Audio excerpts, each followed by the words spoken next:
రేపు జరగబోయే పార్లమెంట్ ఎన్నికల్లో 13వ తారీఖు నాడు ప్రతి ఒక్కరు కూడా ఓటు హక్కు వినియోగించుకోవాలి. ఎందుకంటే మనం గమనించాలి, ఇప్పటికే బీజేపీ ప్రభుత్వం బహిరంగంగా చెబుతున్నది, మేము మళ్ళీ అధికారంలోకి రాగానే రాజ్యాంగాన్ని మారుస్తాం, రిజర్వేషన్లు ఎత్తేస్తాం అని అంటున్నారు. దీని అందరూ కూడా గమనించాలి. ఎందుకంటే ఈరోజు బాబాసాహెబ్ అంబేద్కర్ బడుగు బలహీన వర్గాల కోసం ఆనాడు రిజర్వేషన్ పెట్టినందుకే ఈరోజు ఒక బీసీ మహిళ బాలనగర్లో సర్పంచ్ కావడం జరిగింది. ఇక్కడ నాయకులు, ఎస్టీ నాయకులు, జెడ్పీటీసీలు, ఎంపీలు కావడం జరిగింది. వార్డు నెంబర్ల నుంచి ఇలా ఎమ్మెల్యే, ఎంపీ స్థాయిల దాకా కూడా రాజ్యాంగం బట్టి రిజర్వేషన్ ఉన్నందుకే మన బడుగు బలహీన వర్గాలు చేయడం జరుగుతుంది. ఇది ఒకటే కాదు, మన పిల్లల చదువుల విషయంలో కానీ, ఉద్యోగ విషయాలలో కానీ, మరి ఆనాడు రాజ్యాంగాన్ని రాసినటువంటి బాబాసాహెబ్ అంబేద్కర్ గారి ఆశీర్వాదంతో ఈరోజు మనం అందరము కూడా రాజకీయంగా ఎదగడం జరుగుతుంది, చదువులలో ముందుకెళ్ళడం జరుగుతుంది, ఉద్యోగ అవకాశాలు కలుగుతున్నాయి. మరి అలాంటి రాజ్యాంగాన్ని రద్దు చేస్తామని బీజేపీ ప్రభుత్వం బహిరంగంగా ప్రకటిస్తున్నది. కాబట్టి ప్రతి ఒక్క ప్రజలు కూడా గమనించాలి. నేను ముఖ్యంగా కూడా చెప్తున్నా, ఈరోజు బీఆర్ఎస్ పార్టీ నాయకులకు కూడా కొంతమంది బీఆర్ఎస్లో ఉండి బీజేపీకి ఓటేయమని చెప్తున్నారు. తస్మా కార్యకర్తలారా జాగ్రత్త. మీరు చెప్పే నాయకులు కూడా మీరు ఒకసారి ఆలోచన చేయండి. ఆ రోజు ఆ రాజ్యాంగం ఉన్నది, రిజర్వేషన్ ఉన్నది కాబట్టి ఈరోజు మీరు ఒక ఎంపీపీలు, జెడ్పీటీసీలు, ఎమ్మెల్యేల దాకా కూడా వెళ్ళారు. మరి ఈరోజు ఆ రాజ్యాంగాన్ని ఎత్తేస్తే మన పరిస్థితి ఏంది? బలహీన వర్గాల పరిస్థితి. కాబట్టి ప్రతి ఒక్కరు గమనించాలి.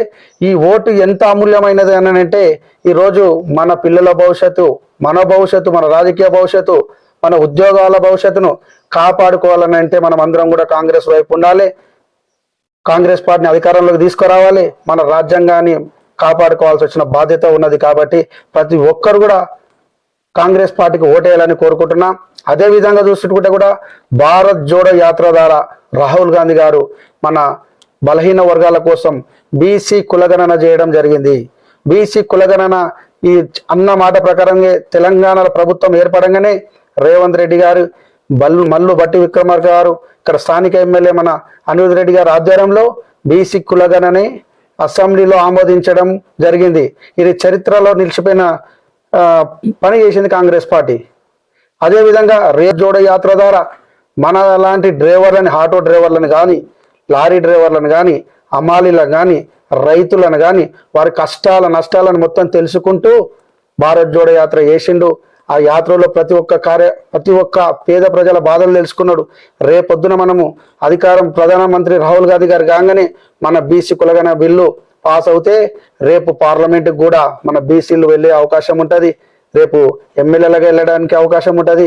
ఇవన్నీ ఉంటుంది. కాబట్టి మన రాజ్యాంగాన్ని కాపాడుకోవాలి. కాబట్టి ప్రతి ఒక్కరు కూడా కాంగ్రెస్కి ఓటు వేయాలని కోరుకుంటున్నాం. ఈ విధంగా ఈరోజు మన కాంగ్రెస్ పార్టీ చేసిన డెవలప్మెంట్ ఎంతో ఉంది.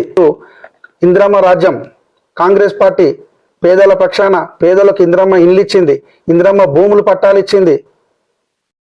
ఆ విధంగా రైతులను కాపాడుకునే ప్రభుత్వము మన కాంగ్రెస్ పార్టీ ప్రభుత్వం. మరి 10 సంవత్సరాల బీజేపీ ప్రభుత్వంలో మోడీ గారు ఏం చెప్పారు? నల్లధనం తీసి ప్రతి ఒక్కరికి ఫ్రీగా 15 లక్షలు మీ అకౌంట్లో వేస్తున్నారు. ఒక్కరికన్నా వచ్చినాయా? అదేవిధంగా డబుల్ బెడ్రూమ్ కాదు, కనీసం సింగిల్ బెడ్రూమ్ అన్న బీజేపీ ప్రభుత్వం మనకు గట్టించిందా? ఒక్క డ్యామ్ అన్న మన దగ్గర నిర్మించిందా? కాబట్టి ప్రజలారా మీరు ఆలోచన చేయండి. ప్రజలతో వాళ్ళు మొత్తము ఉదయం లేస్తే పొద్దున్న మీకు దాకా మతాలను రెచ్చగొట్టడమే చేస్తున్నారు. మతాల పైన రాజకీయాలు చేస్తున్నారు. ఇక్కడ హిందుత్వాన్ని రెచ్చగొడతారు, అక్కడ మైనారిటీలను రెచ్చగొడతారు, ఇక్కడ క్రిస్టియన్ రెచ్చగొడతారు.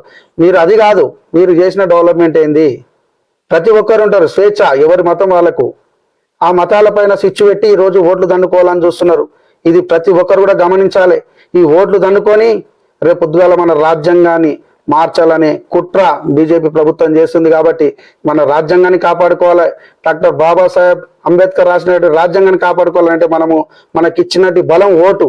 ఆ రోజు అంబేద్కర్ గారు ఆ ఓటు ద్వారా మన రాజ్యాంగాన్ని మనం ఇప్పుడు కాపాడుకోవాల్సిన పరిస్థితి ఉంది. కాబట్టి ప్రతి ఒక్కరు కూడా రేపు 13వ తారీఖు రోజు ఉదయాన లేచి ప్రతి ఒక్కరు వెళ్ళి కాంగ్రెస్ పార్టీకి ఓటేసి వంశీ చంద్రారెడ్డి గారిని మహబూబ్నగర్ పార్లమెంటు నుండి భారీ మెజార్టీతో గెలిపించాలని మనస్ఫూర్తిగా కోరుకుంటున్నాను.